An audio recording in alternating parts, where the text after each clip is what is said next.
So we're just going to do a couple of things. We're going to go through, we'll watch the video, and we'll figure out what needs doing, and then we're going to go, okay? But before we begin watching the video, how are you doing? I'm good.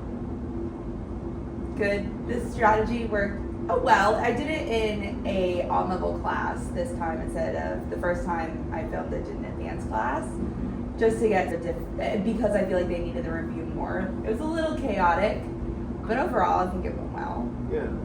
So how do you just based on it before we get into the video? How do you think the strategy?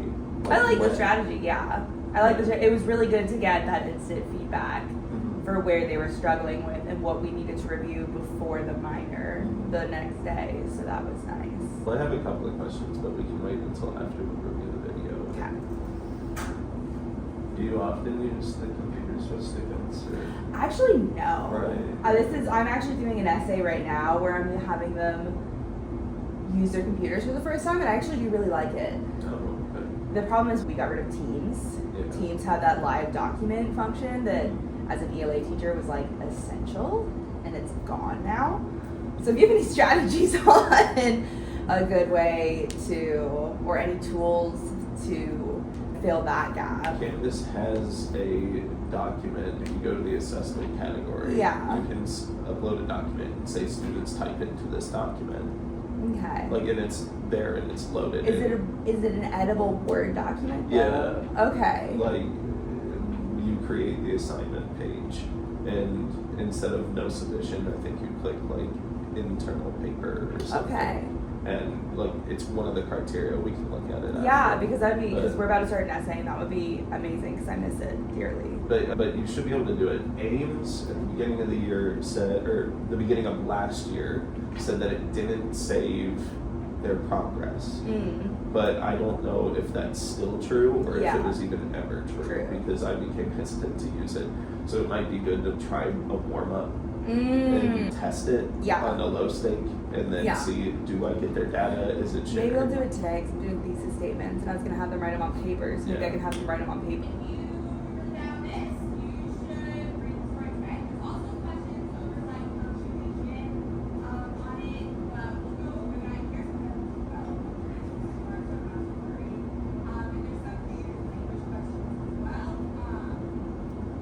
Oh, those are the usernames, okay. Yeah, those are their names. And I don't require them to put their name. A lot of times I say you can put your name or your nickname, just nothing's inappropriate. Well, we talked about using the strategy as only a method of reinforcing or addressing misconceptions and reinforcing the actual content. Yeah. So gathering data on the individual student didn't seem to be the priority. No, this was more of a whole class quick review. Yeah. To put in their name. Yeah, I was interested in that. If we needed to explore different strategies, due to transition time. Kahoot and anything is a long transition time because of devices, and a lot of their devices are old, slow. It does take, and they normally aren't goofing off. You can see there, a lot of them restart, and so why are they restarting? The kids don't update them, and so a lot of times, and this is my first class of the day. This is my second period, so a lot of times this is the first time the kids are opening their devices, and especially in this class. We have restarts a lot. Yeah, that's just not something that I consider as a class that always needs a computer. Is that I don't even factor in technology transition time. Yeah, and it's long, and that's why sometimes I'm hesitant to use strategies like this because of that time. We can see we're already 3 minutes in and we haven't started yet.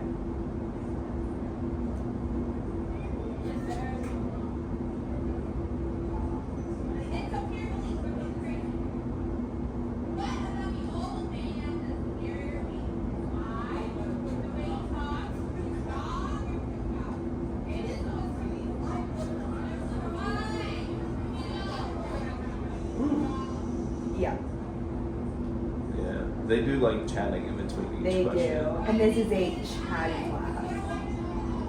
Because they want to compare results and they want to talk about their rationales, which is not a bad thing. No.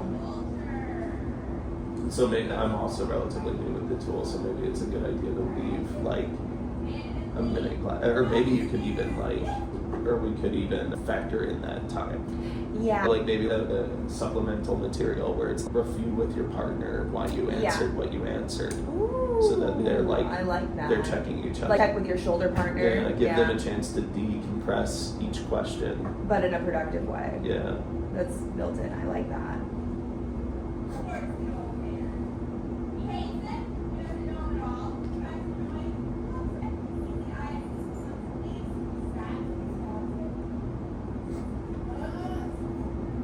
Ooh. Something going on.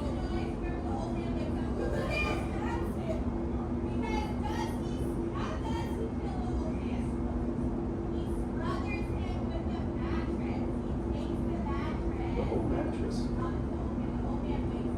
From under the guy? Yeah, he like He rips the snatches it mattress and and then then puts it and in. puts it on top. Have you never read The Telltale Heart? It's been so long. It's a phenomenal It's been story. so long. I would 10 out of 10 recommend. It's been hyperbolic, no? It is. It's an amazing story to do it, and that's why I think they're actually doing so well with this, is because it's such a high interest story that they remember a lot of it, because it's so like he smothers him the mattress and then he dismembers him and like that, like very gruesome. Yeah. But very high interest. Which one is the one where the guy gets trapped behind a brick wall? Is that not Telltale? No, that might be Cask of Amontillado. I think you're right, yeah. I haven't read that one. Because but I know about the beating heart. that's song. Telltale Heart. And, yeah, but for some reason I thought that the heart was actually beating and he was behind a wall. But He's under the floorboards. right. But I think I'm conflating the two stories. But anyway, that's irrelevant.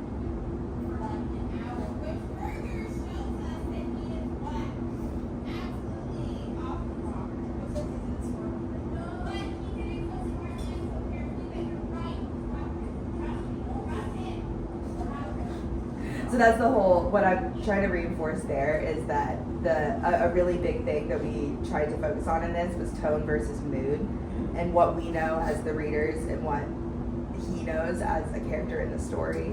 So what I'm trying to reinforce there is that we know he's crazy, but the author the entire time is, no, I'm not crazy. Yeah. Is that not akin to unreliable narrative? It is, yeah. Yeah. And we'll go over more. This is more of a preview because we're going to read Flowers for Algernon in our next unit, which really focuses on unreliable narrator, and so we'll bring in prior knowledge from our experience with the Telltale Heart, because it's a little bit more of a very clear of, I'm not crazy, I just dismembered this man. And then we go into Flowers for Algernon, which is a much more subtle way of showing an unreliable narrator. And so yeah, there's a delay sometimes too. So this one they actually did struggle with.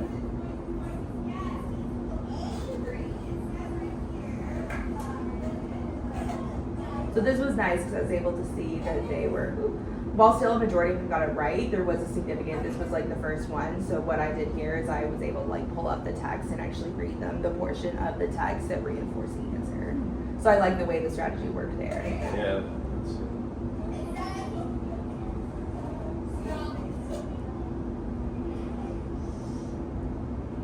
They're policing each other. That's another thing. She's on her camera. And so that's another thing with devices, it's hard, is that they do sometimes go in between, The especially. girls always get on the camera. I know. What I've started to do is that I'll go, if I see them on Classwise with the camera on, Yeah. I take a screenshot and I put it on the big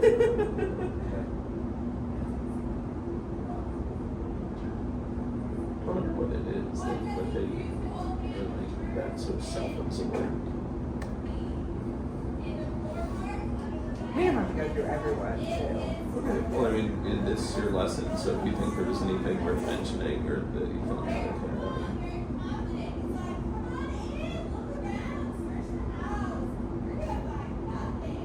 I think of this one.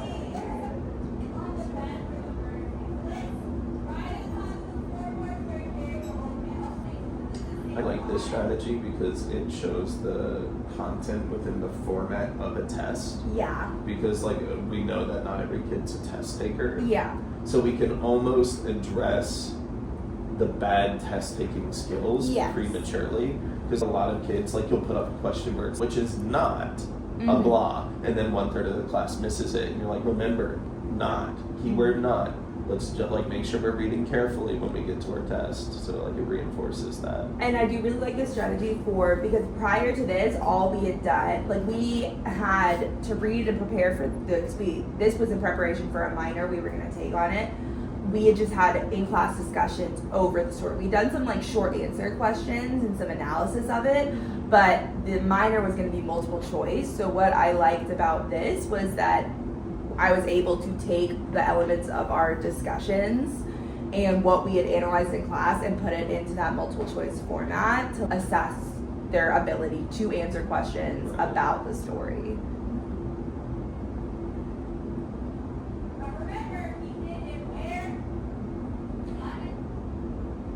Yeah, and here I just clarify why. I'm like, I can understand why you would choose this one because it has the same sort of literary element, but and that's more of like a comprehension question.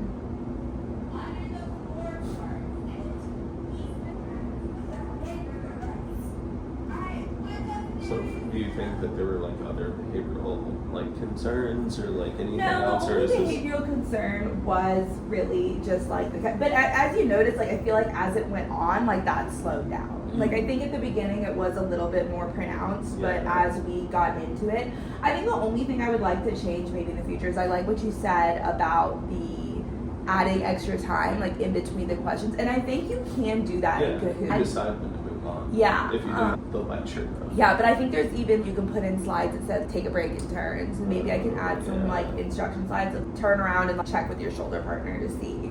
And if you both got it wrong, raise your hand. Yeah. If one of you got it right, try to explain. I think I might do that. I really like the idea of that. The only other thing I could add maybe is like previewing questions before time to give them that, like, especially for some of the slower readers. But I like that built-in time idea. And I think that if you do enjoy using this strategy for review, like the students will get used to the expectations. Yes. Honestly, for this being a first run, it's pretty, you can see how my students did in my class, where they weren't terrible, but they were up and running, they were trying to figure it out, and they were like, we had the same discourse, whereas yours are relatively locked in and steadfast. Yeah, so I think that with time it would just get better. Yeah, especially getting into the routine and building a little bit more structure to it to fill in those like gaps of times, and like maybe even like adding something at the beginning while the kids are all logging in, like having something as like a backup for them to be working on or like reviewing before, just to fill in the time gaps. Something to do. Yeah, falling back on the questions we asked with like our first review, like how do you feel like for you as the teacher, how do you feel like this lesson went, like on a scale of 1 to 10? I think it went fine. It's actually interesting because when I first taught it and like I finished filming, I'm like, oh, they were so off task, like they talked a lot and I flustered, but actually watching it back, it went way better than I remember it going. And so I think it was because it was a new strategy for me too that I felt off, but watching it back, I do think it was like pretty successful and like they reviewed well and then they did well on like the adjoining minor that they were studying for. So overall, like I'm actually pretty happy with it. So like where do you think it would be? Like for one of your standard lessons, like 0 to 10? I think it was a solid like closer to 10 than to 0 because it closer to 10 than 0. Yeah, it's probably like a 7, like I would say. There was a little bit, definitely room for improvement, but I think overall I was able to get good feedback and can see that like the class was doing pretty well and I was able to fill in gaps and expand on the story. I feel like when we met last, you also said it was a 7. So what do you think we could do to improve this? I think just a little bit more structure, and I honestly just think like growing time, and I do like this one better because there is more like the last lesson that it was so just like it was so like rote of like slide this was a little bit more interactive, and it was like I got feedback from the students, a lot of them would ask me questions throughout, and so it was a bit more of an open discussion, which I really liked. Yeah. So I would put it, knowing that the last one was a 7, I think this one's definitely better than the last one. Okay. And I guess you've answered what my next question would be, is how do you feel like the students did in this scenario versus the I think they previous did a scenario? lot better in this scenario because it wasn't so much of me up there teaching and then back here listening. Because like a lot of them were asking clarifying questions. I was able to ask leading questions. Like it was more of there was a better flow to it and like a more open conversation between Yeah, all. and the students were also talking to each other about, Yes. there was that opening, Yeah. which, as we said, if we can provide structure, it might foster It even might further. yeah. Yeah, because there were times where you had to be like, y'all, I'm explaining. Mhm. But like the conversations they were having were directly related to the Yes. question. Yes. So it's like both your insight and their review are like valuable. Yes. So if we could like somehow segment the sections and Yeah. allow them to have the peer review and your And yeah, insight, then it would be I think that'd be awesome. Yeah, I think that would be. Yeah, okay. So you think that the kids were doing better? You think that this was Yeah. doing better?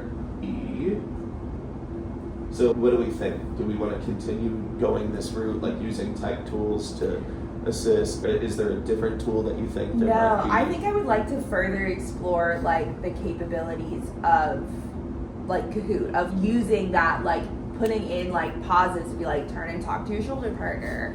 I think I'd rather build onto this. Okay, yeah. So in regards to that, I guess what we can do is, if you want, I can go out, I can maybe create that document, or you can, whatever works best for creating a structured space for Yeah. review. I'm trying to think if it would be too much. Do you think it would be too much if they used a different tech tool? If they had a Padlet up and Kahoot, and so they like conversed in Padlet, then went to Kahoot, it'd probably be easier to turn to a shoulder partner. I think maybe for advanced. Yeah. Here, one second. I'm gonna get up. My nose real quick. But you can continue. But I do think for on level it'd be better to just sit turn and talk. Focus on reinforcing one tool rather than Yeah. looking And at then everybody. introducing another, especially with tech issues that we experience. Yes. Sorry.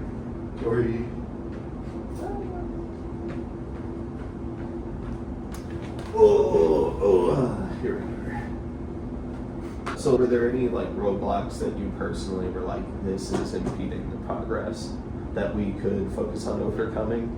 I think just really the transition time. Yeah. But I think if we could work on something to like An opening activity? an opening activity that is self-directed that they can do while they wait For the other people to join. Like Priority one, join. open. Yes. Yeah. We'll just have to be clear that's priority 2. Yes. Because I know from my experience when I do things like that, some students get fixated on the second task, Mhm. and then they're worried about completing this, and they're not doing task 1. Okay. But if we can clarify that, I think it'd be fine. So maybe we'll think of something Yeah. in order to address that. And then the supplemental document to allow for peer discussion in between Yeah. each question, I Mhm. think would be good for addressing the roadblock. So what do we think? Anything else? So this works, you're good, Yeah. you're happy with it. We talked about adding a document for peer Mhm. review of each question before we intercede on their behalf. Is there like anything else you think that would be necessary? Do we want to focus on a different goal or a different way to assess their progress? Is there anything that you want to change up? No, I think I like building onto this and perfecting this would be ideal. Okay. Yeah, sure. If that's what we need to do, that's what we'll do. So what do you think we should do next? Do we just want to meet up again once we have the document and see Yeah, how we I can think. do implementation? Yeah. Do we want to do modeling again? Do you want it like me to run it first and see what's what? And we can Maybe move you from could there. mess around with Kahoot and then see about doing like it's like a think pair share Yeah. in the middle of it or something. Okay, yeah, so I can start looking at opportunities to model, and then we can meet back up Yeah. somewhere in the future, and we'll send an email and get it working. Is that okay? Yeah. All right, well, thank you. I appreciate it. This has been Appreciate you. super helpful. This has been super helpful for me as Yeah, well. I'm glad that I get the opportunity to test this out. Yeah,